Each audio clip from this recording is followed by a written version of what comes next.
and never miss another update.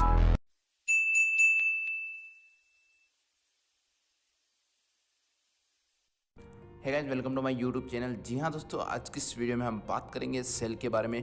और दोस्तों हर एक ऑर्गेनेल्स की हम बात करेंगे, सेल की डेफिनेशन की बात करेंगे। और दोस्तों एग्जाम के अंदर सबसे जो इम्पोर्टेंट चीज़ होती है वो होता है सेल का डायग्राम। जब तक आपको सेल का डायग्राम बहुत ही बढ़िया तरीके से नहीं आएगा तो आप सेल को अच्छे तरीके से समझ नहीं सकते हैं। और सेल के अंदर जो भी ऑर्गेनेल्स प्रेजेंट होते हैं आज हम उनका एक्सप्लेनेशन करेंगे।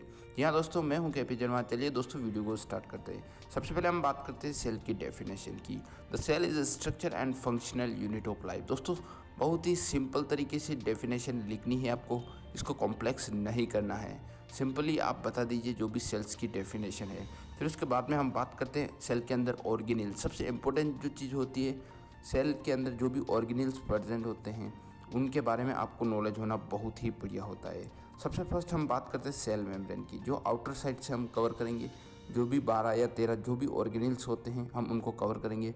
सबसे फर्स्ट ऑर्गेनेल्स होता है वो होता है सेल मेम्ब्रेन, मतलब सेल मेम्ब्रेन। फिर उसके बाद में गोल्जी कॉम्प्लेक्स, फिर लाइसोसोम, फिर दोस्तों साइटोप्लाज्म, फिर न्यूक्लियस मेम्ब्रेन, फिर डीएनए और आरएनए, माइटोकॉन्ड्रिया, फिर क्रोमेटिन हो गया। फिर उसके बाद में रफ इंडोप्लाज्मिक रेटिकुलम हो गया, स्मूथ इंडोप्लाज्मिक रेटिकुलम हो गया। फिर उसके बाद में राइबोसोम। फिर हम बात करते हैं सेल मेम्ब्रेन की। Cell membrane it is a outer layer of cell, मतलब ये सेल की आउटर लेयर होती है। The cell membrane is protect layer of cells, मतलब ये सेल्स को प्रोटेक्ट करती है और साथ ही साथ में जो भी सेल को शेप भी प्रोवाइड करती है। The cell membrane is provide shape, मतलब ये शेप प्रोवाइड करती है। The cell membrane made up of protein, मतलब ये जो सेल मेम्ब्रेन होती है वो प्रोटीन से मिलके बनी हुई है। फिर जो नेक्स्ट ऑर्गेनेल्स होता है दोस्तों वो होता है गोल्जी कॉम्प्लेक्स। गोल्जी कॉम्प्लेक्स को हम और भी नाम से जानते हैं। The Golgi complex is also known as Golgi apparatus Golgi body, मतलब हम जानते हैं गोल्जी बॉडी नाम से, गोल्जी अपार्टस भी इसे कहते हैं दोस्तों। गोल्जी कॉम्प्लेक्स के अंदर दो चीज़ें होती है, एक तो सिस होता है और एक ट्रांस होता है। फिर उसके बाद में जो नेक्स्ट ऑर्गेनेल्स हो गया वो हो गया लाइफ। दोस्तों सेल्स का जो नोट्स है वो हमारे डिस्क्रिप्शन के अंदर दोस्तों लिंक होगा, आप हमारी वेबसाइट के ऊपर जाएंगे, वहाँ पे आपको सारे नोट्स अवेलेबल हो जाएंगे। उसके बाद में दोस्तों हम बात कर लेते हैं नेक्स्ट ऑर्गेनेल की। दोस्तों आपको लिंक डिस्क्रिप्शन के अंदर मिल जाएगा। फिर हम बात करते हैं लाइसोसोम्स की। दोस्तों लाइसोसोम्स क्या होता है? It is a format by Golgi body, ये गोल्जी बॉडी का फॉर्मेट होता है। फिर उसके बाद में lysosome is also known as suicide bag. दोस्तों आपको पता ही होगा, हम सुसाइड बैग आपने सुना ही होगा, लाइसोसोम को ही हम सुसाइड बैग कहते हैं सेल्स के अंदर।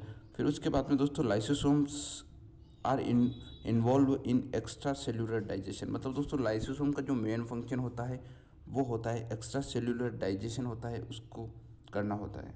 फिर दोस्तों जो नेक्स्ट ऑर्गेनेल्स होता है वो होता है cytoplasm. Cytoplasm it is also known as protoplasm, मतलब साइटोप्लाज्म को हम प्रोटोप्लाज्म भी जानते हैं। It just look like a jelly form, मतलब दोस्तों ये एक जेली टाइप होता है। साइटोप्लाज्म दोस्तों आपने देखे होगा सेल्स के अंदर भरा हुआ होता है। It is made up of 95% H2O, मतलब ये दोस्तों 95% H2O होता है, क्योंकि दोस्तों ये जेली तो होती है।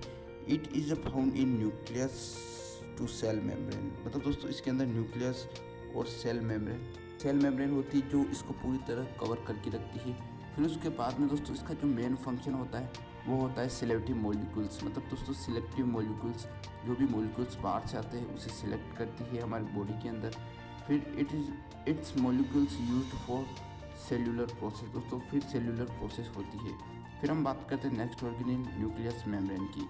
Nucleus membrane it is A present in outer side of nucleus, मतलब दोस्तों जो न्यूक्लियस मेम्ब्रेन होता है वो न्यूक्लियस को कवर करता है। ये बिल्कुल सेल मेम्ब्रेन जैसा ही होता है दोस्तों। न्यूक्लियस मेम्ब्रेन ये बिल्कुल सिमिलर होता है सेल मेम्ब्रेन का और डबल स्ट्रक्चर होता है दोस्तों। न्यूक्लियस की सेफ्टी के लिए डबल स्ट्रक्चर होता है।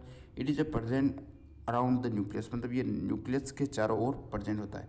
फिर उसके बाद में सबसे इम्पोर्टेंट ऑर्गन की हम बात करते हैं सेल्स के अंदर, वो होता है nucleus. It is a main part of cells, मतलब ये सबसे मेन पार्ट होता है। It shape is a oval shape, मतलब एक गोलाकार शेप होता है या अंडाकार हम जिसे कह सकते हैं। It shape is spherical in shape, मतलब दोस्तों इसका थोड़ा स्पेरिकल शेप भी होता है। फिर दोस्तों जो न्यूक्लियस होता है वो होता है हार्ट ऑफ सेल, मतलब ये हार्ट होता है सेल्स का। सबसे इम्पोर्टेंट चीज़ यही होती है और दोस्तों पूरी सेल को यही कंट्रोल करके रखता है। हार्ट होता है, सबसे इम्पोर्टेंट चीज़ होती है न्यूक्लियस। और दोस्तों न्यूक्लियस का जो मेन फंक्शन होता है जेनेटिक कैरेक्टर, मतलब दोस्तों इसके अंदर जेनेटिक चीज़ें होती है, जैसे डीएनए हो गया, आरएनए हो गया, यह सब कुछ इस न्यूक्लियस के अंदर होता है।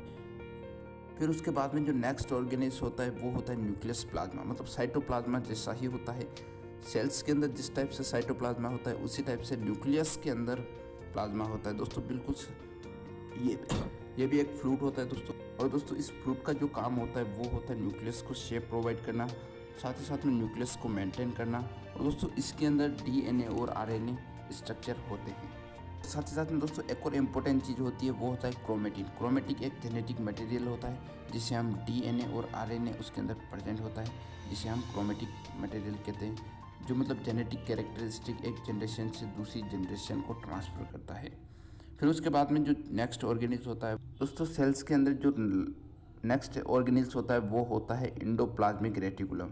मतलब एंडोप्लाज्मिक रेटिकुलम एक बहुत ही कॉम्प्लेक्स स्ट्रक्चर होता है।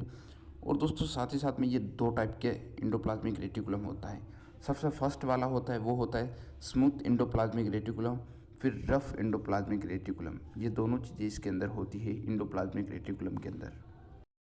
दोस्तों आशा है ये वीडियो आपको अच्छा लगा होगा, और दोस्तों मुझे सपोर्ट कीजिए। थैंक यू सो मच, आपने मुझे इतना अच्छा सपोर्ट किया, इसके लिए thank you so much guys. आज के वीडियो में बस इतना ही।